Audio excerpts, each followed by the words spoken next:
Je suis un autodidacte, donc mes parents n'ont pas pu me faire d'études. Je me suis fait ma culture en lisant des histoires, pas les histoires n'importe lesquelles. J'ai commencé par l'histoire de la littérature, c'est ça qui m'intéressait. Après de l'histoire de la littérature, je suis passé à l'histoire de la musique, à l'histoire de la peinture. Alors l'histoire, ce sont des résumés. J'étais très jeune, il n'y avait pas de culture.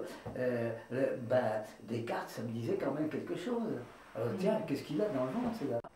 Mais ça, le fait de ne pas avoir fait des études, est-ce que c'était douloureux pour toi? De quoi? De ne pas avoir fait des études. Il y a du pour et du contre. Alors, le négatif, il est suivant. C'est que, d'abord, je ne suis pas en classe. Alors, je me procure des bouquins. Alors, donc, j'apprends, par exemple, l'algèbre. Alors, j'apprends l'algèbre, et puis j'essaie de décortiquer ça, j'apprends tant bien que mal. Alors, équation du premier degré, équation du second degré. Bon, mais... Et puis au bout d'un certain temps, tu as tout oublié. Oui. Si tu es en classe, alors on te fait faire des exercices tous les jours, tu apprends, tu vas. Alors que moi, en tant que curieux, j'ai compris, mais j'ai plus rien retenu. Alors le désagrément de l'autodidacte, c'est justement peut-être d'être superficiel au sens où il n'enregistre pas suffisamment. Mais il a quelque chose que n'a pas celui qui est passé par les classes, c'est la liberté. La liberté d'esprit, la liberté de jugement.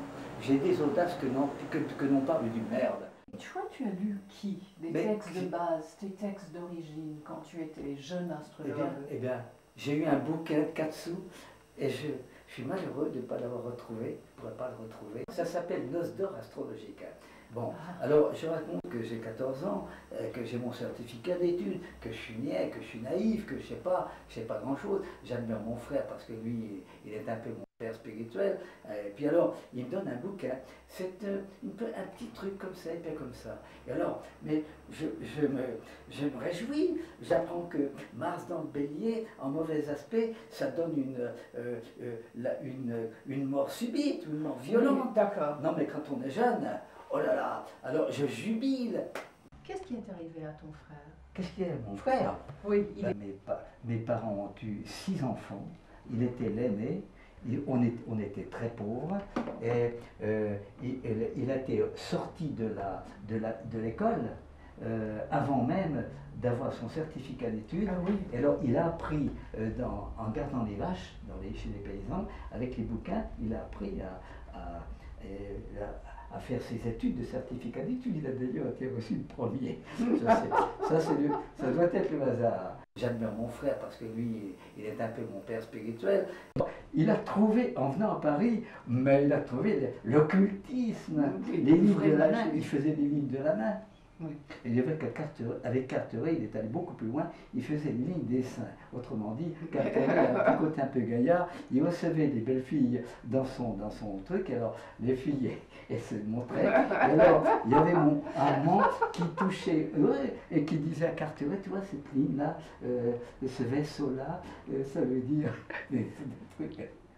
Là, d'après son thème, c'est très frappant. Il a la lune du Cancer à l'ascendant, et il est très près de la nature.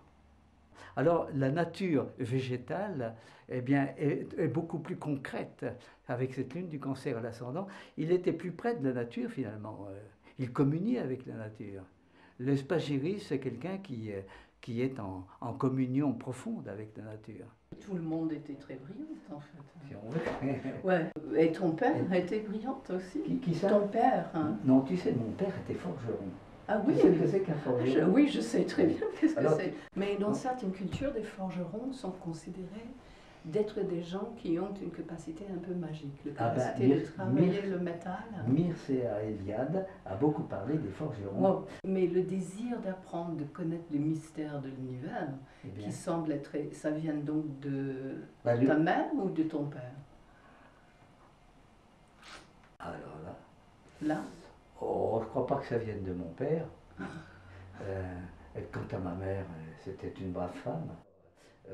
On est 5 ou 6 astrologues dans la famille. Il n'y a pas seulement Martine. Hubert est astrologue? Hubert était un amateur, il faisait ses transits. Il fait ses transits, il est encore vivant. Et alors, Martine a un frère, que tu connais. Oui. Il y a ma fille qui est astrologue. Ah non. Elle est capricornienne, saturnienne. Elle est très discrète. Elle fait très peu parler d'elle. Est-ce que tu imagines que tu aurais pu faire autre chose que l'astrologie? J'en sais rien. Il y a des choses qu'on sait et des choses qu'on ne sait pas. Mais...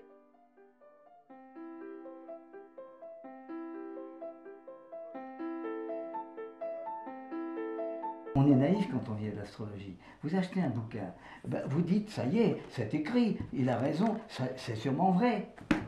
Tu parles. C'est un type qui a travaillé d'imagination, il a fabriqué son truc, et c'est pas forcément vrai. Alors, quand j'ai été douché, que j'ai vu que ça ne marchait pas, notamment en mondial, je me suis dit, il faut tout reprendre à zéro, et pour reprendre à zéro, il faut dresser des thèmes, des personnages. Il faut calculer.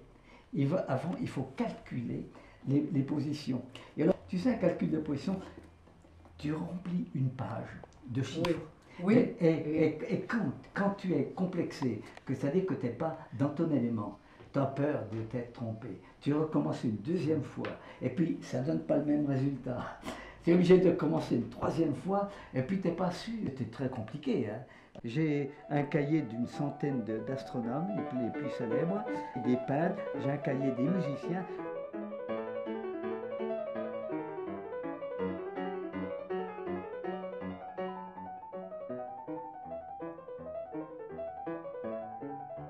C'était un héros de Première Guerre.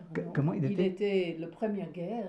Grand bonhomme. Non mais Pétain est un bonhomme qui a Mars en balance au milieu du ciel et en opposition de Vénus. Alors il a sa tendance martienne est vénusienne. Il a défendu les pauvres qui se faisaient tuer pour rien du tout. Il a été très humain et alors il a donc vécu positivement la Première Guerre mondiale et en seconde, bof, il a lâché, c'est tout à fait correspondant. Mais alors ce qui est intéressant, c'est que c'est un type Vénus-Mars. Vénus est dans le signe de Mars, Mars est dans le signe de Vénus, il a l'opposition au méridien, plus un lune ascendant. C'est un baiser. Un type, mais quand on a découvert à la fin, il avait une malle pleine de lettres d'amour, et alors des lettres qui sentaient encore bon, et puis des femmes qui leur disaient « Oh, avec toi j'ai jamais vécu, etc. » Et alors, à 84 ans, il disait à Laval, il disait à 84 ans, « Oh, quand même, hein, je voudrais bien encore faire l'amour plusieurs fois par semaine. Hein. » En disant quand même, hein, à Vichy, hein, il y avait des jeunes femmes qui tournaient autour de moi. Hein. Le thème Sans heure, bien sûr, de Christopher Wren, qui présente une des plus belles figures qui soit, le cerf-volant, vous remarquerez, avec une opposition qui constitue le sommet cyclique, encadré par le grand trigone qui encadre une plénitude harmonique avec sextile. Et alors, il naît dans les journées où le soleil participe à cet ensemble-là. C'est un grand bonhomme. Ce qu'il laisse dans son histoire, on a parlé de lui comme un Léonard de Vinci, c'est la cathédrale Saint-Paul de Londres qu'il a construit. Une signature morphologique, on trouve la croix de la cathédrale. Voilà un autre. Lui, alors, a Uranus en Gémeaux, c'est la révolution des transports, un Uranus très valorisé par sa triple conjonction au Soleil, à Mercure et à Vénus. Il est le pionnier du chemin de fer. Et très significatif, là encore, il y a un clin d'œil avec la signature morphologique, car dans la conjonction, vous alignez à la queue leu le Soleil, Mercure, Vénus et Uranus, mais c'est le chemin de fer avec la locomotive et ses wagons. C'est Charles Barry. Lui, il a une concentration planétaire en Gémeaux et il se trouve qu'il est le créateur du Parlement de Londres. J'ai eu une chance étonnante avec l'ordinateur aux Champs-Élysées. Il y a donc eu le coup d'Astroflash. L'idée qui m'est venue, c'est de me dire, j'étais bloqué, j'avais des positions planétaires seulement depuis 1800, c'était pas beaucoup pour l'astrologie mondiale, il fallait une grande étendue. Alors, donc j'ai dit, est-ce que je peux avoir des positions planétaires pour 5 siècles, 1000 ans? j'ai eu ces positions. Je crois être le premier astrologue au monde à les avoir eues. Parce qu'en Europe, c'est sûr, il n'y a qu'aux États-Unis que quelqu'un pouvait les avoir. Mais il y a si peu d'astrologues aux États-Unis à l'époque qui faisaient de l'astrologie mondiale, qui se foutaient pas mal du thème de Descartes, que je me suis dit, et j'ai probablement été le premier. Et j'ai mes tables là-bas, et j'ai eu des... Mais ça a été considérable. C'est bien gentil d'avoir des tables. Mais l'histoire... Oui. Vous n'imaginez pas l'immensité que ça représente de connaître l'histoire, d'assimiler un siècle. C'est énorme, énorme. Alors je connais bien les deux derniers, surtout bien sûr celui que j'ai vécu, mais c'est immense, c'est immense. Oui. Et je conçois qu'un astrologue n'ait pas envie de faire de la prévision, et je le respecte en l'occurrence, si c'est son affaire. J'ai mieux un astrologue qui ne fasse pas de prévision, et plutôt qu'un astrologue qui se trompe, et puis qui ne veuille pas reconnaître qu'il se soit trompé. Oui. Il faut s'engager. Moi je suis il faut s'engager, il faut aller jusqu'au bout. Bon, et puis bien vous casser la gueule, et bien au moins vous le savez. Si un astrologue ne prévoit pas de guerre mondiale, qu'est-ce qu'il peut prévoir? Rien du tout. Oui. Tous les astrologues annoncent une troisième guerre mondiale. Oui, je me souviens. Oui. Je suis le seul à dire il n'y aura pas de troisième guerre mondiale et je vais vous donner mes raisons. Non, je dis au contraire, on va vers une cohabitation, une coexistence pacifique entre les États-Unis et l'Amérique. Le danger, c'est l'opposition. Il y a Saturne en opposition de la conjonction Uranus-Pluton. Bon. Saturne, opposition Saturne-Uranus, c'est le cycle disons, du capitalisme américain. Oui. Saturne-Pluton, c'est le cycle de la Chine. Oui. J'annonce une tension sino-américaine avec le risque de guerre locale par pays interposés. Personne n'imagine une chose pareille à cette époque-là. Personne. Ah oui. Personne. Eh bien, il éclate la guerre du Vietnam. Et la guerre du Vietnam, elle va durer longtemps et on sait ce qu'il en est. Et alors, 10 ans, en fait. Et après, j'ai fait un autre pronostic d'ailleurs en disant, eh bien, on va voir la paix entre les deux grands quand Saturne va passer au trigone de Uranus-Pluton. Autrement dit, on passe des oppositions Saturne-Uranus, Saturne-Pluton à des trigones Saturne-Uranus, Saturne-Pluton. Et j'annonce pour 1970-71 un rapprochement entre les Américains et les Chinois, et puis la détente entre ces pays. Et j'aime autant vous dire qu'à l'époque, personne n'y croyait. Vous savez que ce petit truc-là, c'est le cadeau d'un roi. Wow. Et pourquoi? En remerciement? C'est un cadeau. Oui. C'est une chatte. Tu veux la sortir? Oui, c'est ça. Alors on lui donne à manger et elle est habituée à la. Elle est très brasse, c'est petite. Mais elle n'a pas été éduquée à la propreté. Mais quand même, elle est propre d'instinct, mais il faut quand même l'aider.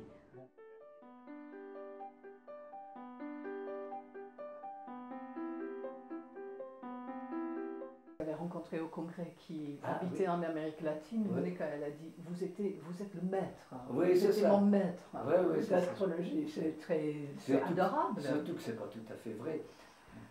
Elle a dû avoir lu un de mes livres. Plusieurs de vos livres. Tous vos livres. Voilà. Elle a dit tous les livres de vos. Comment? Tous les livres. Tous les livres. Oui. Donc, ou tous les livres. Tu as écrit combien de livres? Oh, je les compte plus. Oui, mais quand on les compte plus, c'est grave. C'est ça que je veux dire. Cette collection-là, plus la collection Zodiac, un dernier là, je vais vous offrir des numéros de l'astrologue que vous n'avez pas. Sympa. Parce qu'il y a aussi toute la collection de l'astrologue est là. Collection fondée en 57. Oui, c'est ça, il a 50 ans. Elle va bientôt avoir 50 ans. Ça, c'est extraordinaire d'écrire quelque chose. Des millions de lecteurs. Combien de langues? En 5 langues à peu près. Les latins, la romanie, italien, romani, oui, les allemands, les hollandais. Mais je ne suis pas traduit dans la langue de Shakespeare. Ce que j'ai écrit de moi-même, en prenant l'initiative d'écrire, je ne rejette pas, je ne regrette pas. J'ai trop écrit d'ailleurs. Oui, trop écrit. Si. Mais est-ce que l'écriture est non, mais je ne plaisante pas. ces gros livres-là d'art. Ce sont des livres d'art. On vend ça pour les planches, on vend ça pour l'illustration. La balance, hein, sont très beaux. On voit un beau soleil. Capricorne, il est magnifique. Et puis le Cancer. De lune. Oui, c'est vrai, des croissants. C'est des choses que personne n'a vues. C'est de l'inédit, ça. Et alors, le beau... Pourquoi personne ne l'a vu? Ben, personne, j'entends, dans le milieu astrologique, bélier, regardez le bélier. Ah oui. C'est pas super. On n'est jamais sûr de ce qu'on dit, parce qu'il y a 2 ans, j'ai dit je n'écrirai plus aucun livre. C'est décidé, je ne le ferai plus. Et puis au seuil, ils m'ont relancé, parce que c'est pas moi qui ai fait ça, c'est eux qui ont... Alors ils m'ont relancé, bien dans ce cas-là, on y va. Regardez 2 livres, c'est celui-là, et puis mon livre de l'astrologie mondiale. Et alors, je vais le reprendre, je vais le développer, et il va porter un autre titre qui est justifié, la renaissance de l'astrologie. Je vous ai dit que je voyais le renouveau. Ça va porter la renaissance de l'astrologie. Alors, il y aura 2 chapitres nouveaux, il va avoir un autre souffle. Tu écris tous les jours? Pas nécessairement. Eh ben, il y a des fois, par exemple, il y a quelques jours, j'étais vide. Alors, qu'est-ce que je fais quand je suis vide? Eh bien, je lis, par exemple, j'ai acheté la semaine dernière ce livre, je connais déjà très bien les siècles, et d'ailleurs j'apprends des choses encore. Hein. C'est ma carte du ciel qui a été dressée par Ciro di Cepolo, qui est un grand astrologue italien. J'ai 4 planètes dans la 7e maison, 6 planètes en 7e et 4 en balance. Je suis un homme donc de la collaboration, de l'association. Hein. Bon, ben, à cette époque-là, j'ai publié des ouvrages où j'avais la collaboration des plus grands astrologues du monde. Hein. Il y avait un Allemand, il y avait un Autrichien, il y avait un Anglais, il y avait un Américain, etc., etc. Il n'y a pas beaucoup d'astrologues qui faisaient ce genre de trucs. Hein. Et alors je voulais rassembler ce qui pouvait nous approcher le plus près d'une vérité pour connaître les planètes. Et tous ces lettres que tu as écrites à tout le monde pendant des années, qu'est-ce qui est arrivé à toute cette correspondance? Ça existe toujours? On finit par s'encombrer de dossiers. Oui. De textes. J'en fiche en lettres. Tu les as jetés? Tu les as gardés? Il y a quelques lettres que j'ai gardées. Quand on reçoit une lettre d'un physicien qui a eu un prix Nobel, c'est bon de la garder. Une lettre de Jung, c'est bon de la garder. Oui, bien sûr. Tu as eu des correspondances avec Jung alors?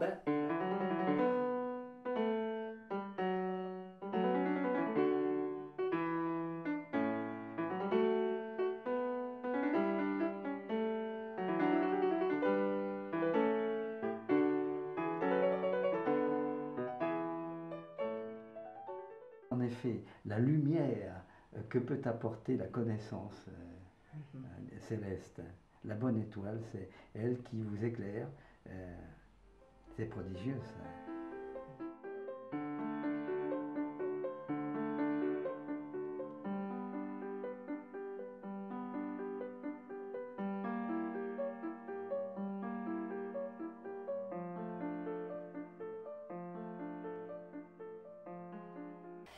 Qu'est-ce que tu penses, André, en parlant de ça, de ce retour à l'astrologie ancienne, ce renouveau d'intérêt de l'astrologie ancienne qui est arrivé dans d'autres cercles d'astrologie, par exemple? Mais tu veux parler de qui? De quel astrologue? De Rudyard? Non, pas de Rudyard, aux États-Unis. Aux États-Unis, il y a Hand, Zoller, Schmidt qui ont commencé à traduire, oui, c'est ça. Oui. Comme ça. Ça c'est vrai. Et puis un Italien. Un Italien, oui. Je trouve que c'est une réaction saine. Oui. C'est une réaction saine, parce que si je devais faire un reproche, et Dieu sait si je l'aime bien, et si je considère que c'est le plus grand penseur de l'astrologie du XXe siècle, si je devais faire un reproche à Rudyard, le principal reproche que j'y ferais, c'est que vraiment, il n'a pas vraiment mis son nez dans la tradition et qu'il ne connaît pas la tradition. Quand je vois qu'il a traité cavalièrement les éléments, mais ce sont les fondements de l'astrologie. Oui. On ne peut pas séparer l'homme du cosmos, mais entre l'homme et le cosmos, il y a la nature. Oui. La nature, bon, le chaud, le froid, les 4 éléments, c'est fondamental. Il a enjambé ça. c'est superficiel. Alors là vraiment, et ça c'est grave. Et ça c'est grave, et ça montre qu'il ne connaît pas, il n'a pas connu la tradition astrologique. Alors, s'il y a aujourd'hui un réveil là-dessus, je dis bravo, et c'est très bien. Mais j'ai peur que ce soit, comment vous dire, j'ai peur que ça reste, il y a un mot qui m'échappe pour le définir. Un peu sectaire. J'ai peur que ça devienne de la rhétorique. Ah, de la rhétorique. Vous savez ce que c'est que la rhétorique? Ben, c'est des discours. Alors, moi, je n'ai pas de préjugés. Je n'ai pas de préjugés. L'astrologie, ça marche et ça ne marche pas. Je suis concret, je suis réaliste, ça marche et ça ne marche pas. Et puis quand on fait de l'astrologie mondiale, quand on fait des cycles, il faut se mouiller. Il faut faire des prévisions. Il faut en faire longtemps à l'avance. Il faut savoir si ça fonctionne, si ça ne fonctionne pas. Et alors, ou bien ça marche, ou ça ne marche pas. Oui. Alors eux, je les vois. C'est pas très engagé sur le terrain de la vérification. Autrement dit, Ptolémée a dit ça. Ben, il a dit, oui, en effet, pour ça, les angularités, Ptolémée l'a dit, c'est fondamental. La tradition, pour l'essentiel, elle nous a transmis les valeurs de fond, la symbolique des planètes, et puis l'angularité planétaire, les aspects. On a le bâti de la structure de l'interprétation. On n'a pas de maître en astrologie. Un maître, c'est quelqu'un qui vous donne une marche à suivre et continuer, mais il ne faut pas se référer à son maître. Ce maître, il est aussi un élève. Et j'ai 70 ans de pratique, je continue d'être un élève en astrologie. Et je refuse qu'on me considère comme un maître. C'est pas vrai, c'est faux. Je ne suis pas sûr de moi. Alors merde, je ne peux pas me considérer comme un maître. Enfin, voyons. Voilà. Et alors, bien entendu, je me suis farci des histoires des sciences. Alors, l'histoire des sciences, ça me fait marrer. Quand j'aurai un astronome devant moi qui vous dit oh monsieur, si vous saviez le cimetière d'hypothèses que représente l'histoire de l'astronomie, qu'est-ce que vous avez pu raconter comme conneries? Qu'est-ce que vous avez pu dire comme conneries sur la Lune? Alors, s'il vous plaît, soyez modestes. Les astrologues déconnent, c'est d'accord, je veux bien. Mais vous, les conneries que vous avez dites, alors vous, s'il vous plaît, quand même un peu de modestie. Alors quand j'entends dire le truc, le Big Bang qui a eu lieu à tel moment, oui. Du calme, on en parlera. J'ai eu une opération et je me trouvais dans une salle avec un astrophysicien. Alors j'étais empressé de dire, ah vous êtes astrophysicien, dites-moi, qu'est-ce que vous pensez du Big Bang? Je m'attendais qu'à qu'il me fasse un bon discours. Et puis il m'a dit, moi, ça m'embête. Mais dis pourquoi? Parce que qu'est-ce qu'il y avait avant? Et personne ne peut me répondre. Qu'est-ce qu'il y avait avant? Non mais je vais vous dire. Alors, il y a une idée juste du Big Bang. Et ça répond analogiquement avec la grande année, la conjonction. Le monde commence sur un noyau qui éclate et puis qui se met à chanter, à danser, etc. Le thème du Big Bang, ça marcherait d'autant mieux s'il y avait une phase de dilatation, d'expansion de l'univers, et s'il y avait un retour, parce que c'est comme ça que ce serait logique que ça se passe. Bon, je sais pas. Mais il déconne. Et alors, à chaque fois, tiens, on a corrigé les chiffres. Disons, si c'était à 5 ans près, mais les chiffres, c'est des milliards d'années. Alors, oh non, je connais. Mais alors, quand vous lisez des histoires de la science, histoire de la littérature, histoire de tout, ben, vous faites une culture, mais vous avez aussi l'esprit critique. Oui. Ah oui.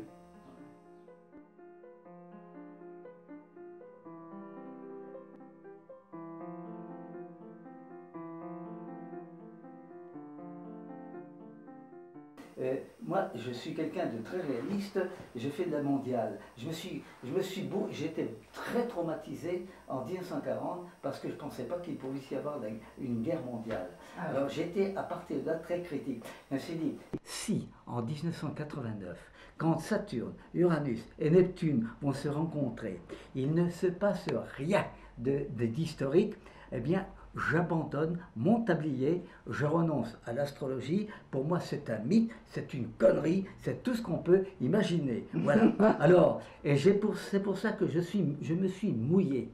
Pendant 30 ans, 40 ans, j'ai parlé du cycle du communisme et de la conjonction Saturne-Neptune de 1989. C'est la prévision historique la plus importante du siècle dernier. Alors, l'événement de 89 extérieur, c'est effectivement la fin du communisme.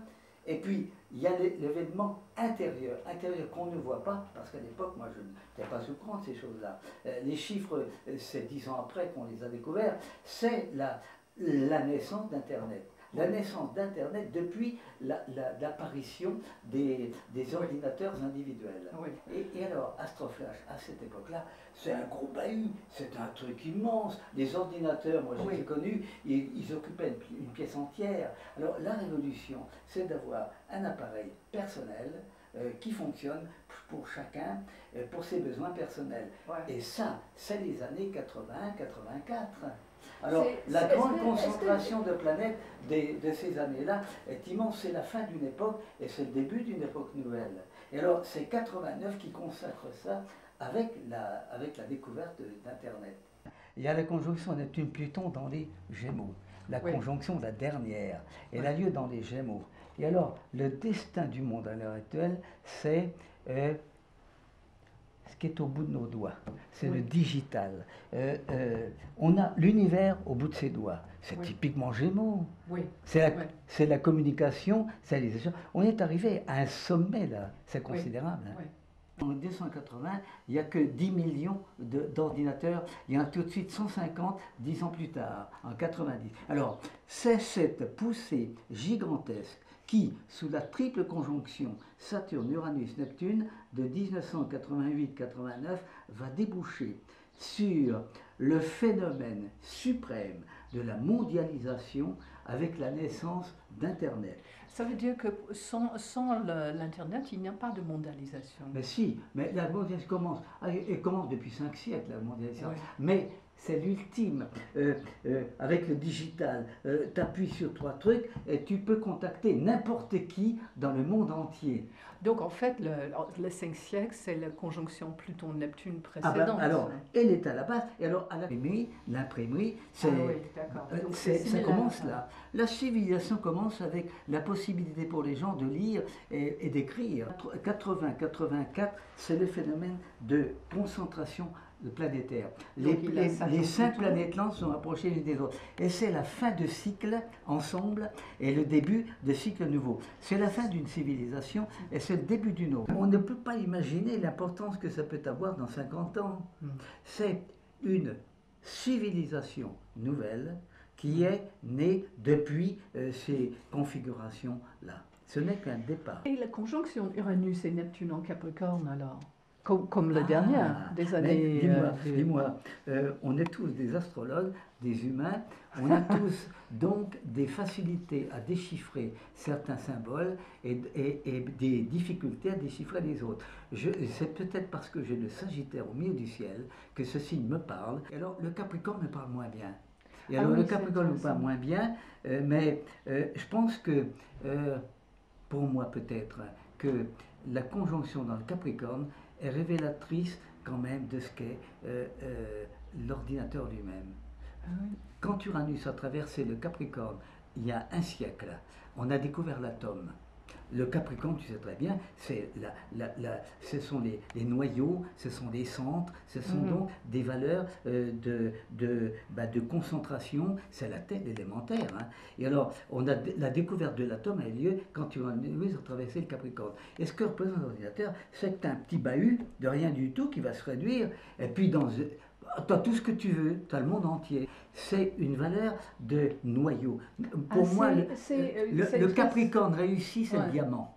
Le maximum de valeur dans un minimum d'espace. Voilà le Capricorne. Le Capricorne réussi qui devient un diamant devient une valeur solaire. Ah ben oui. Donc Saturne est transformé en solaire. Donc en fait, c'est un discours alchimique. Finalement. Mais Saturne est peu de choses dans tout ça, à côté des deux. Des deux Moi, je me demande si on a du mal à le voir, parce que je pense à ce qui se passait avec la découverte de l'atome et la découverte de la radioactivité aussi, qui est un peu avant Uranus en Capricorne la dernière fois.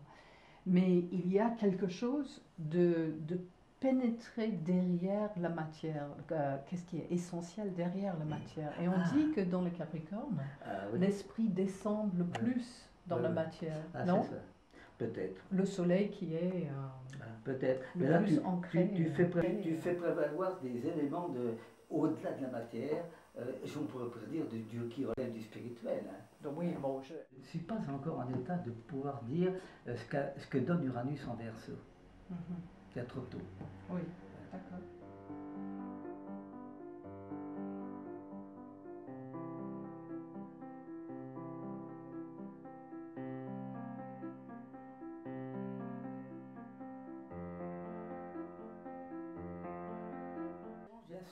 Les gens prennent un parcours évolutif de cette mondialisation qui remonte à 5 siècles. Oui. Ah oui, oui. 185, c'est pire. On a Jupiter, Saturne, Uranus et Neptune dans le Sagittaire. Ah oui. Alors c'est l'époque des grands navigateurs. Christophe Colomb découvre l'Amérique.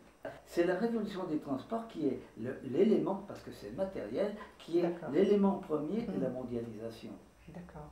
Finalement, la société mondiale ne bouge pas beaucoup. Quand on pense que Napoléon, il voyageait comme Alexandre le Grand. Il y a une révolution des transports dans les années qui précèdent, qui précèdent la venue de Napoléon. Il y a Uranus, Neptune qui traverse le Sagittaire. Mais c'est la révolution, c'est l'apparition de la machine à vapeur sur l'océan. Adieu les voiles, le vent est remplacé par la vapeur. Mais il fallait des mois pour traverser l'Amérique. On traverse l'Amérique en 15 jours. C'est considérable. Et alors, dans ces années-là, la locomotive en Angleterre, elle vient. La locomotive, c'est le rail. Vous vous rendez-vous compte, le rail? La révolution du rail a eu lieu au cycle précédent d'Uranus en Sagittaire. Alors, Uranus-Neptune passe en Sagittaire, c'est la révolution des transports intégrale. Neptune traversait Gémeaux à la fin du siècle dernier, au début des années 1900. Alors, Uranus est en Sagittaire. Alors, en même temps, il y a le départ de l'aviation en 1934, mais on regardait passer des avions dans le ciel. On n'a pas conscience de ça. Vous êtes toutes les deux, vous êtes très jeunes. Alors, j'ai l'inconvénient d'être vieux, mais j'ai l'avantage d'avoir un recul que vous n'avez pas. Alors, Uranus-Neptune passe en Sagittaire, c'est la révolution des transports intégrales. Alors, les bateaux avant étaient en bois, on fait des bateaux maintenant en acier, en métal, mais c'est surtout les déplacements qui constituent ça.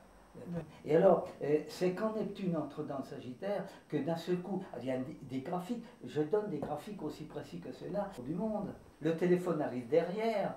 Oui, mais... Là, au fond, la mondialisation, c'est le mouvement, les communications, c'est tout ça. Et tout ça, c'est Gémeaux. Oui. Gémeaux Sagittaire.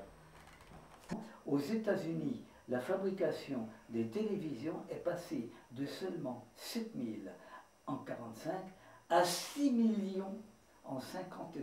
Alors vivre à la manière Gémeaux, ce n'est pas seulement lire, écrire et circuler, c'est aussi être relié à tout, recevoir le monde chez soi par le son et l'image. C'est typique, hein?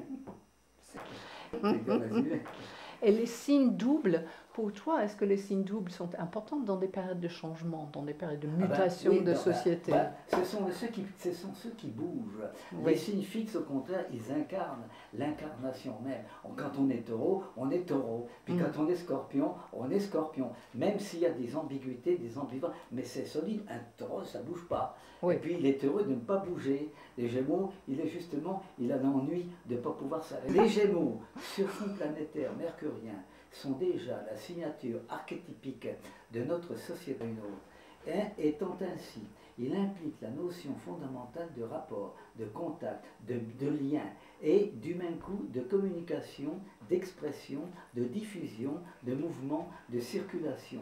Ce que renforce la correspondance de l'homme zodiacal qui attribue aux Gémeaux le souffle de la cage, le soufflet de la cage thoracique avec l'aspire-expire aérien des poumons, ainsi que la partie la plus mobile de l'organisme que sont les membres supérieurs, du départ des bras au bout des doigts. C'est ça les Gémeaux.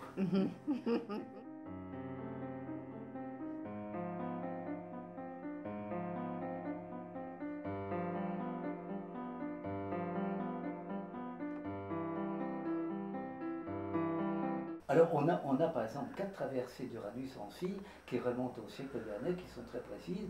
Par exemple, la traversée d'Uranus en Sagittaire, en rapport avec le feu, c'est le mouvement De fauvisme. du Fauvisme. Du fauvisme, des couleurs vives, c'est éclatant, les arbres rouges, ça brûle, ça incendie, c'est comme ça. Après, on passe avec Uranus en Capricorne au cubisme. Et au cubisme, c'est un art froid, dépouillé, c'est un art statique, mais en fait dynamique à l'intérieur, mais c'est la structure profonde qui est perçue dans le cubisme. Et vous remarquerez, ce sont des natures mortes, et puis ce sont des tons terreux, des tons sombres, c'est l'inverse des flammes du truc d'avant. Alors avec Uranus en Verseau, on a affaire donc au futurisme. Au futurisme. Ça, le mot est très Verseau. Oui. Et ça finit avec Uranus en Poisson, qui représente tout à fait le mouvement de la révolution du surréalisme. Le surréalisme, c'est tout à fait le rejet de toutes les valeurs de la Vierge, de la raison, de l'ordre, les barrières. Alors la grande folie, plutôt de la folie que de la raison, enfin tout ce qu'on peut imaginer. On voit très bien des mouvements se succéder à travers les traversées d'Uranus. Et alors, dans le domaine du cinéma, c'est encore plus caractéristique. Il y a des traversées qui sont très frappantes. Par exemple, Uranus en Lion, c'est l'époque des années 50.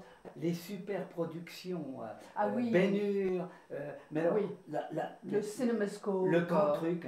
Les films un peu bibliques. Et le passage au parlant, c'est au taureau, c'est au bélier. Et le passage à la couleur, c'est au taureau. Ah oui, pour vous donner, alors tenez, quand Uranus traverse le Scorpion, c'est l'invasion du porno, les films catastrophes. Alors, tous les films catastrophes nous sortent dans les 7 années du transit d'Uranus en Scorpion. Ça continue, alors rien que dans l'histoire du cinéma, on peut faire un parcours du zodiaque, puisque le cinéma est né quand Uranus a transité le Verseau. Le cinéma Hollywood date de 1918. Alors, on a un cycle entier du zodiaque. Je pourrais faire un livre là-dessus. Oui, ça sera bien de faire un livre. Mais c'est frappant. Donc en fait, et pourquoi Uranus? Parce qu'il y a des gens qui associent l'image avec Neptune. Uranus est indéniablement la sortie de Saturne et l'éclatement. Voir ça dans le recul, il faut se dire qu'il y avait, depuis le début de l'humanité, ces corps planétaires qui étaient visibles, et on a découvert des corps invisibles. Et à la queue leu, le premier qui est arrivé, c'est Uranus. Et Uranus représente effectivement la valeur de nouveauté, d'inédit, de créativité, la valeur de, autrement dit, la société était bloquée, elle était fermée, elle ne bougeait pas, et voilà qu'avec Uranus, tout éclate, et tout continue. Et il y a des gens qui disent, on va bien s'arrêter, on ne peut pas toujours découvrir, mais la créativité est maintenant installée chez l'humain, et ça continue. Oui, d'accord. C'est évident. Ça éclate, donc, c'est quelque chose qui arrive.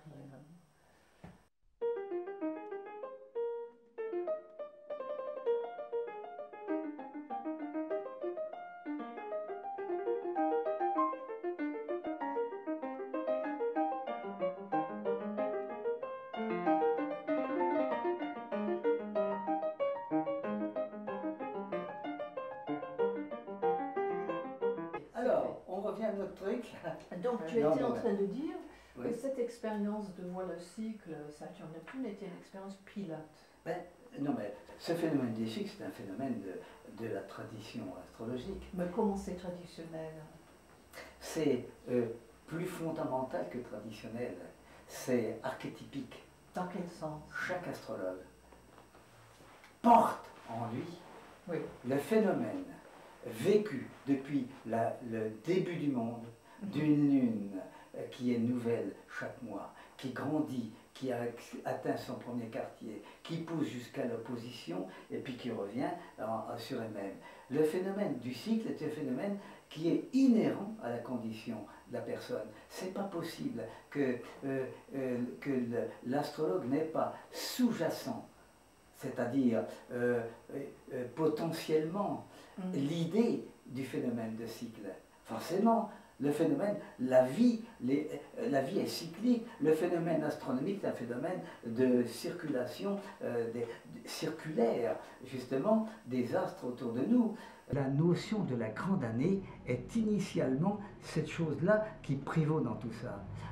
La naissance du monde. Alors c'est une conception très archétypique et peut-être théorique, mais la naissance du monde ne pouvait avoir lieu que lorsque tous les astres du système solaire étaient réunis. Il y a un commencement des commencements. C'est un commencement intégral. Un moment où tous les astres à des vitesses différentes se séparent les uns des autres et vont faire une ronde qui va durer indéfiniment jusqu'au moment où tous se retrouveront à la conjonction finale. Il y a donc un thème de la grande année, mais il est archétypique, il est en nous.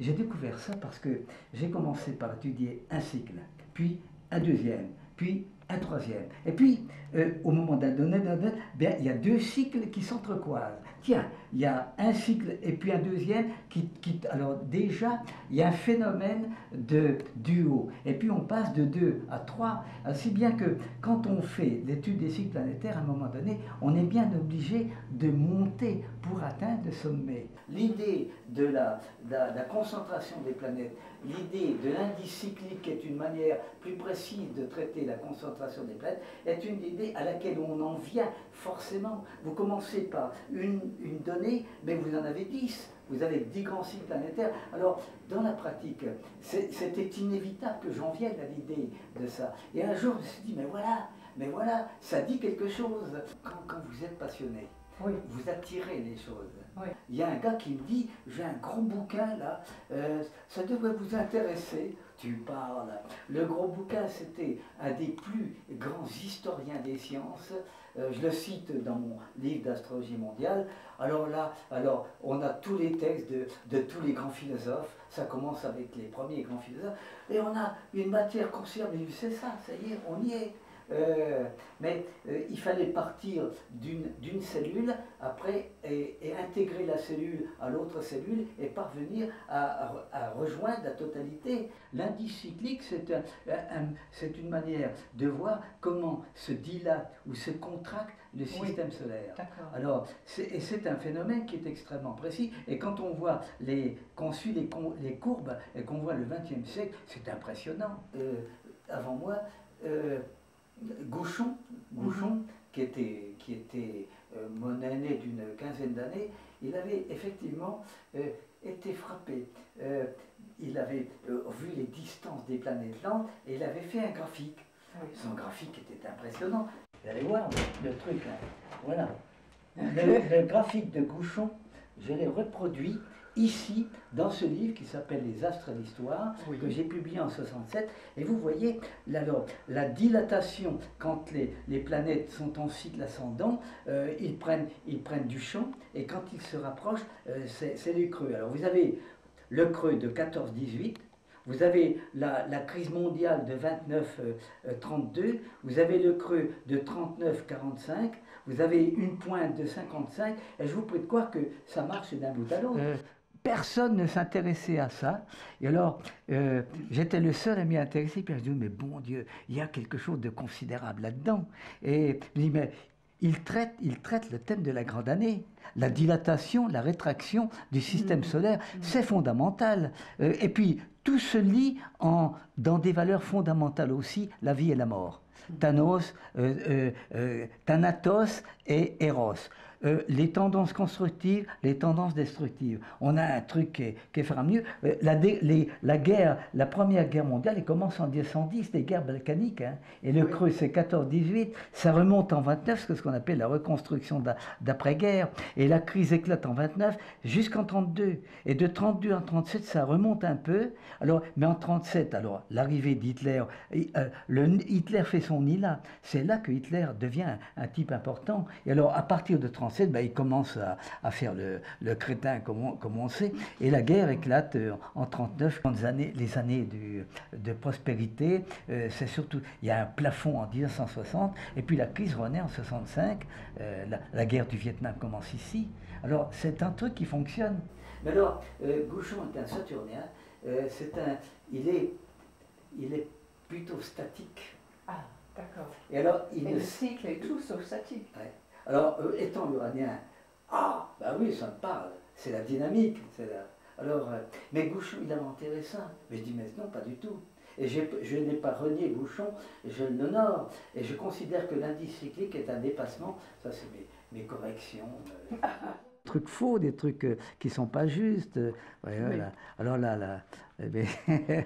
Dans ton propre livre. Comment Dans ton propre Dans mon livre. propre livre, bien sûr. Tous mes livres, je les corrige.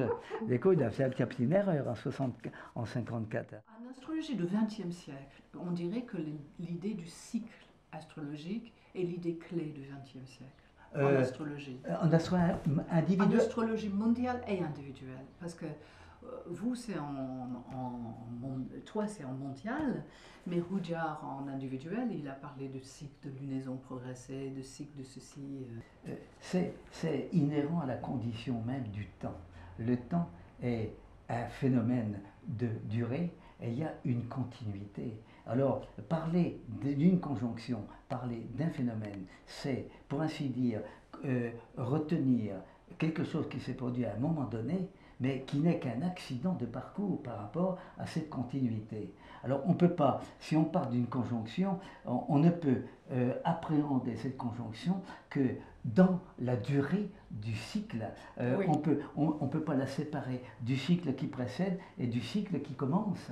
Oui. Alors c'est évident que la pensée de la cyclicité est une pensée du XXe siècle pour les astrologues et qui s'est évidemment très développée. D'ailleurs, même en astrologie individuelle, Lenoble a fait un très bon livre sur les cycles qu'on peut appliquer à l'astrologie individuelle. Mais c'est surtout en mondial que ça fonctionne plus nettement, puisque au fond, un individu, c'est une personne. L'astrologie mondiale, c'est le monde. Alors évidemment, on voit à l'échelle macrocosmique, comme on dit aujourd'hui, ce qui se passe au niveau cellulaire d'un individu, d'une personne.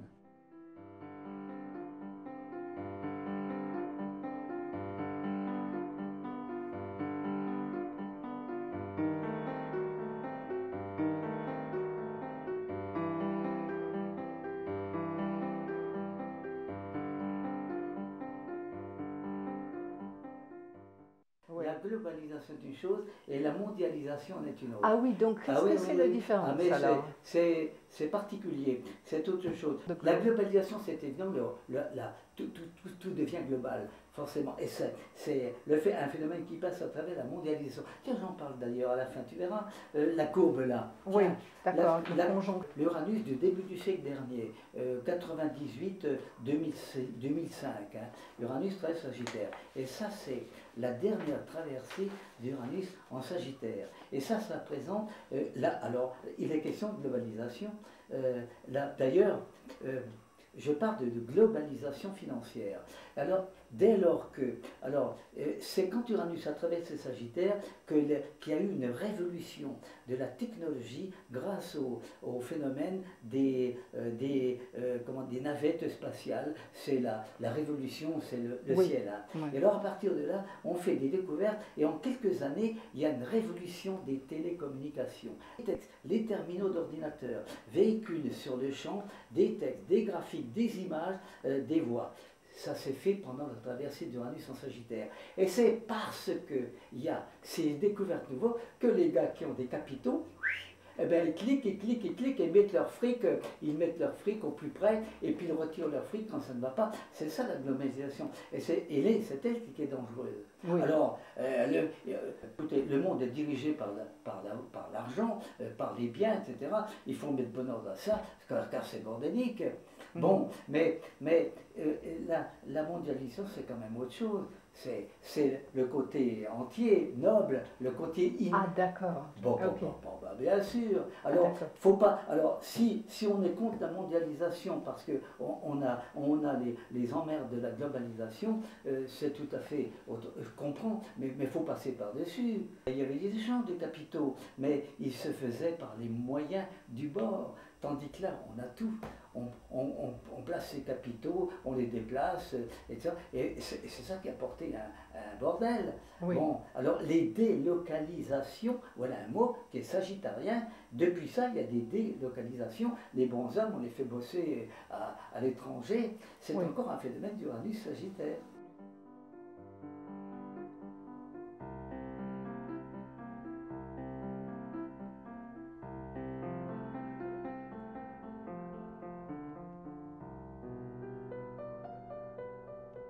Dans l'attaque de 11 septembre, Ah ben oui, mais qui est une attaque contre la mondialisation, en oui, fait. et c'est les éléments de destruction de Pluton. Il y a des gens qui étudient le mondial aussi, qui disent que le retour de Pluton conjoint l'opposition natale, correspond à la fin d'une cycle pour chaque pays qui a le retour de Pluton. Je reviens sur ma notion cyclique.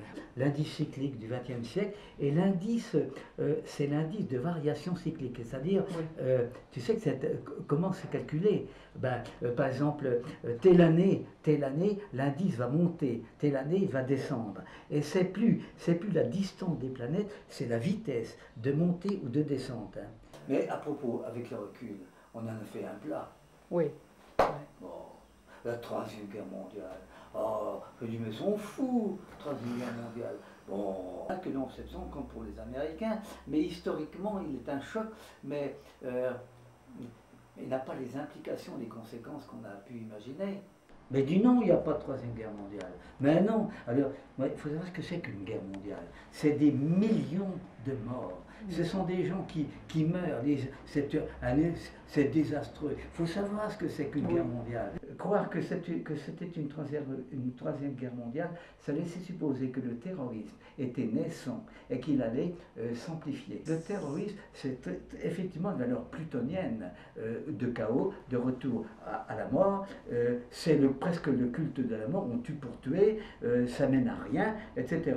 Et alors, nous avons nos grands cycles sont des cycles qui se déploient, qui mûrissent, qui sont ascendants. Même la population mondiale des musulmans, eh bien, c'est une population qui veut vivre, qui veut se moderniser, et qui veut croître, et qui veut mûrir, qui veut se développer. Ils ont abouti à aller à l'extrême pour finalement, mais ils sont lâchés par la population. Et alors, il y a déjà des signes de démocratisation du côté du Moyen-Orient. Vous voyez ce qui s'est passé depuis 2 ans, depuis surtout l'année dernière. Le coup, on n'a jamais vu que au cours d'élections truquées, les gens soient descendus dans la rue dans l'hiver. Des nuits blanches, en hiver, vous vous rendez compte de ce que ça représente? Et ils n'ont pas voulu, on déborde, on nous a trahis, on nous a trompés. Si ce n'est pas de la démocratie, ça, et ça se passe là-bas, ça se passe au pied de la Russie. Il y a une crise qui s'annonce pour 2010. Oui, la crise qui s'annonce. Une conjonction Jupiter-Uranus en opposition de Saturne et au carré de Pluton, tous les trois, la première crise, alors 2002, le 11 septembre n'est pas la première crise mondiale du 21e siècle, c'est la dissonance 2010. de 2010. Ah oui, là, c'est sérieux. Et c'est quel genre de crise en fait? Il se passe beaucoup de choses. On ne peut pas savoir tellement. On ne peut pas savoir. Moi, ça pouvait être... parce qu'il y a différents scénarios possibles. Le cycle Saturne-Pluton, c'est la Chine. Ah Le oui. cycle Uranus-Pluton, c'est le Japon. Oui. Alors, il va y avoir l'amalgame d'une opposition Saturne-Pluton avec un carré Uranus-Pluton. Alors, qui est similaire à 1931. c'est qu'il pouvait y avoir une tension sino-japonaise. Mais pour interpréter, c'est difficile parce que le cycle de l'Europe, c'est Jupiter-Saturne. Il va y avoir une opposition Jupiter-Saturne. Le cycle qui se rapporte aux États-Unis, c'est le cycle Saturne-Uranus. On a l'impression que le monde entier est impliqué dans cette dissonance. croyance. oui, Mais à mon avis, ça d'accord. peut être une crise économique. Comme la dernière fois, hein, qu'on a vu les trois planètes en Mais carré tu sais ce opposition. que c'est qu'une crise économique? Ah, mais j'ai pas vécu, moi. Mais, Ça. je me suis coltiné beaucoup d'histoires et je connais bien le XXe siècle, le XIXe. Vous savez, pour apprendre l'histoire, c'est une vie entière. Hein.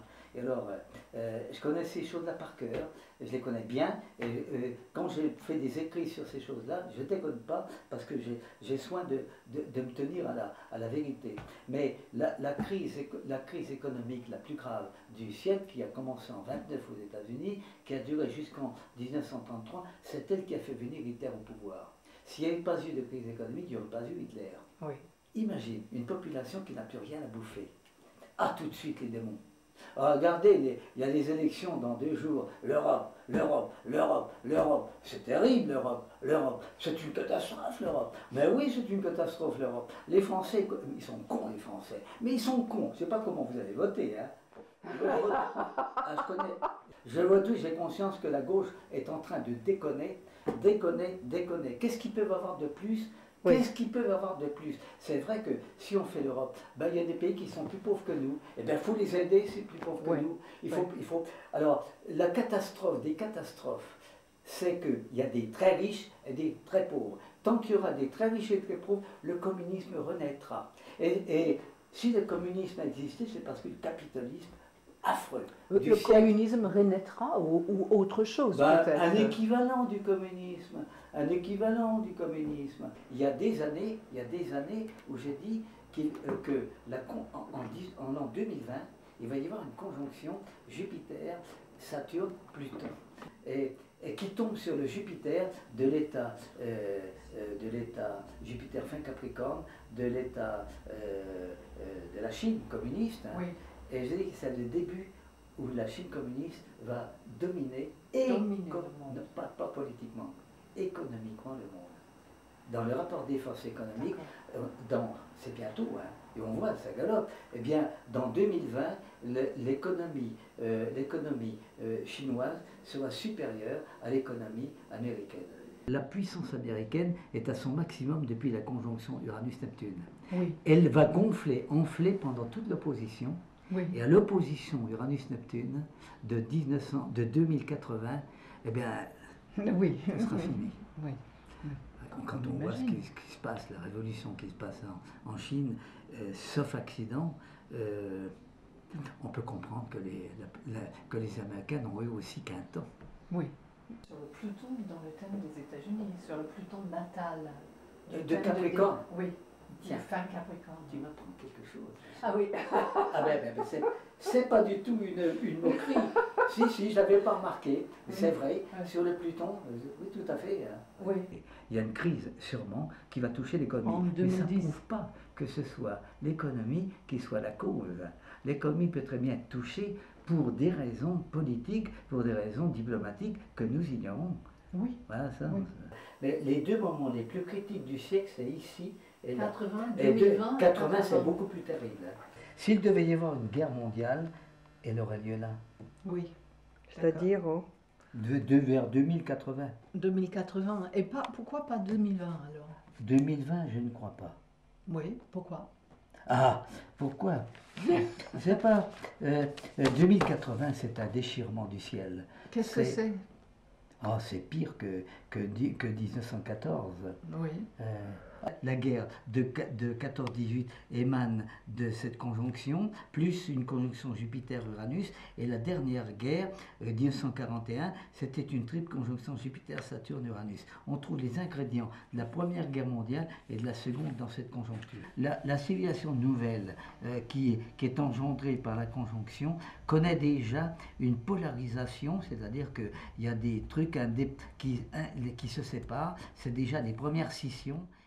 Une mini-grande année, c'est que, compte tenu du rythme des planètes lentes, il y a un moment donné où les 3 lentes, Uranus, Neptune et Pluton, se retrouvent côte à côte.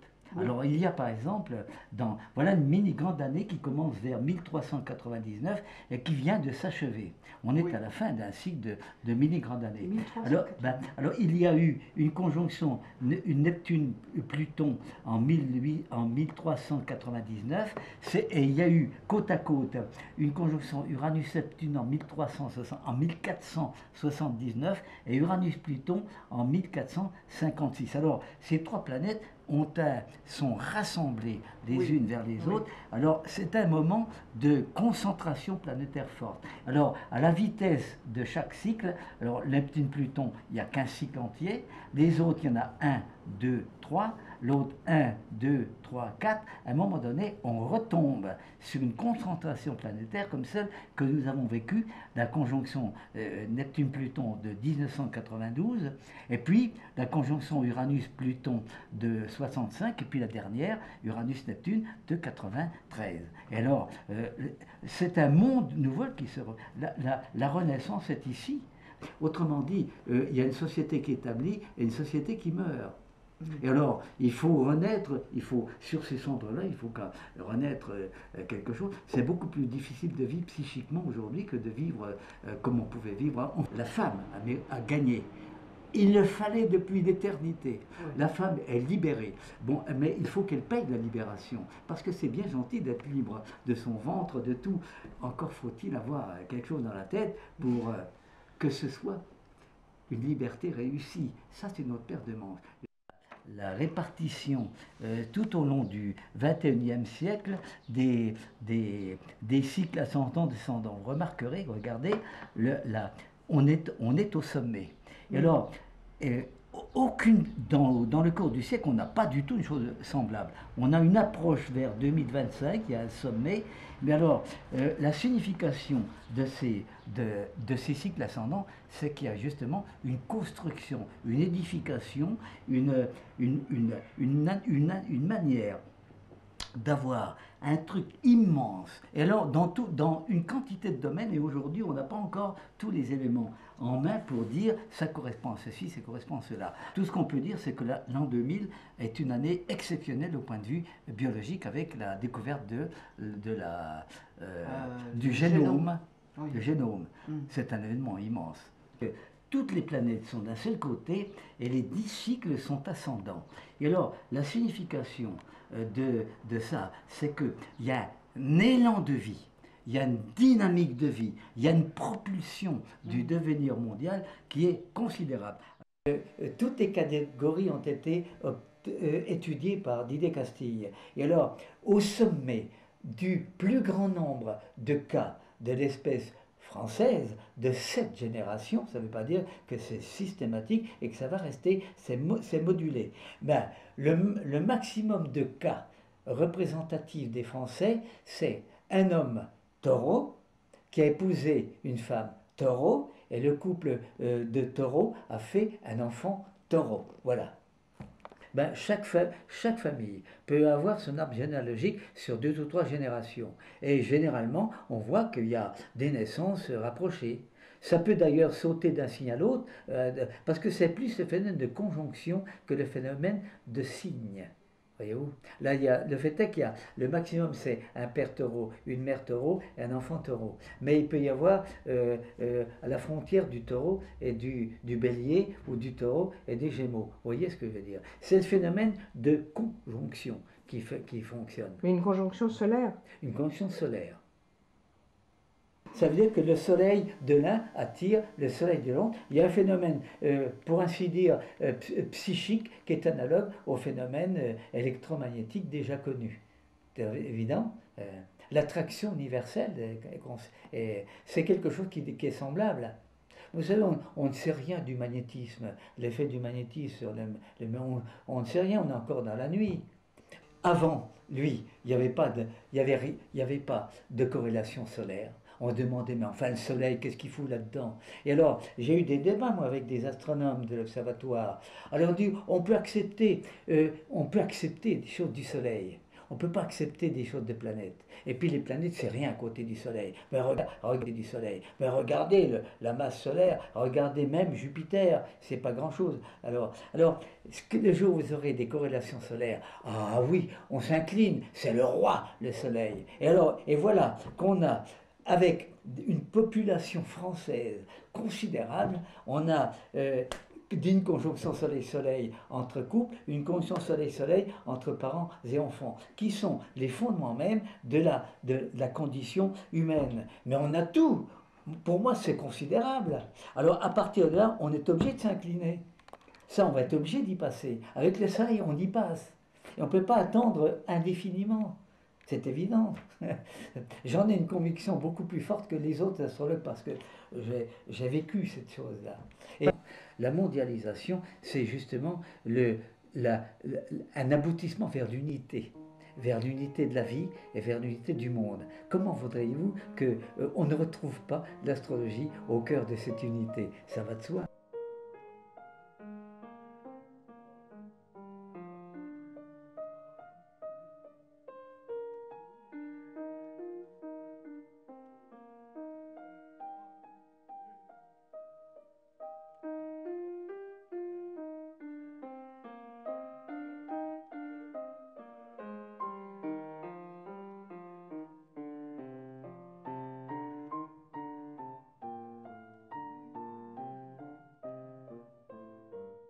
On a tous raté sa vie sur quelque chose. Hein. Mais je dirais peut-être que c'est une des trucs que si j'ai raté ma vie, c'est de ne pas avoir dit à la première femme que j'ai aimée, elle était la fille du facteur. Si j'avais pu lui dire, si tu savais l'avenir qu'on va avoir, on aura un téléphone portable. Allô. Et puis par-dessus le marché, tu verras, on verra une figure s'animer, tu verras la personne te causer en face en direct. On va dire, mais il est cinglé ce mec-là. À l'époque, on tournait le manivelle à la poste pour téléphoner. Dis donc, je fais de la technique, mais je n'ai pas l'invention à la Jules Verne. J'aurais un génie de la découverte que je n'ai pas. On a tous raté sa vie sur quelque chose. Hein.